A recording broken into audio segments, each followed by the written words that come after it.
So I'm going to the Sun Road.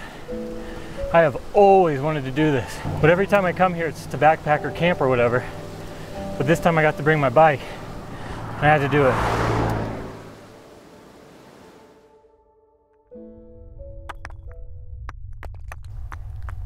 Now this is a story I've wanted to tell for a long time. I've never had the chance to do it until this last summer on a trip. I finally had the chance to combine my two loves on a trip to Glacier National Park. Each summer I take a trip to a different park in the United States, and these parks have some of the most beautiful scenery I've ever seen. One experience that's proven elusive to me though has been the chance to ride the Going to the Sun Road in Glacier National Park. Glacier National Park is considered the crown of the continent, and the Going to the Sun Road is the jewel atop that crown. Each spring it takes crews months to plow their way up to Logan's Pass.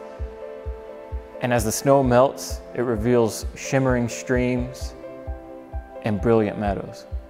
This year, my dad and I took my son out to Glacier National Park to explore the different trails and mountains at a slightly easier pace. I saw this as an opportunity to finally capture one of my dreams. First, let's go over a little info on the ride. If you start from the east side, it provides a slightly shorter ride to the top.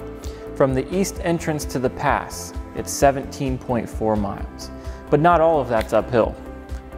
The actual climb only lasts about 7.3 miles, and it's at a gradient of roughly 4.9%. From the west side entrance, it's a little bit longer. To start, you meander along Lake McDonald, and finally the climb starts. The actual climbing on the west side is 10.8 miles at a gradient of 5%. That Strava KOM segment is held by Levi Leipheimer, so if you want to go out and challenge a pro, have at it. But for me, I took things at a little bit easier pace. I wanted to soak in all the views it had to offer.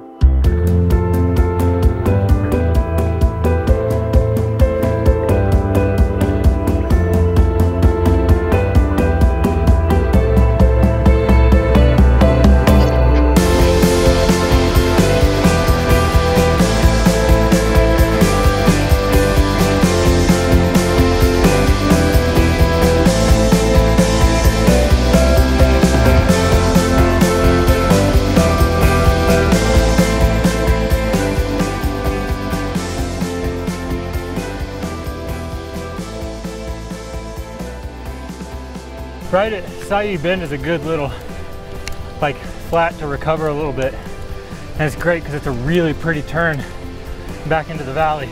I find that the vast majority of motorists out here are really accommodating, giving you plenty of room.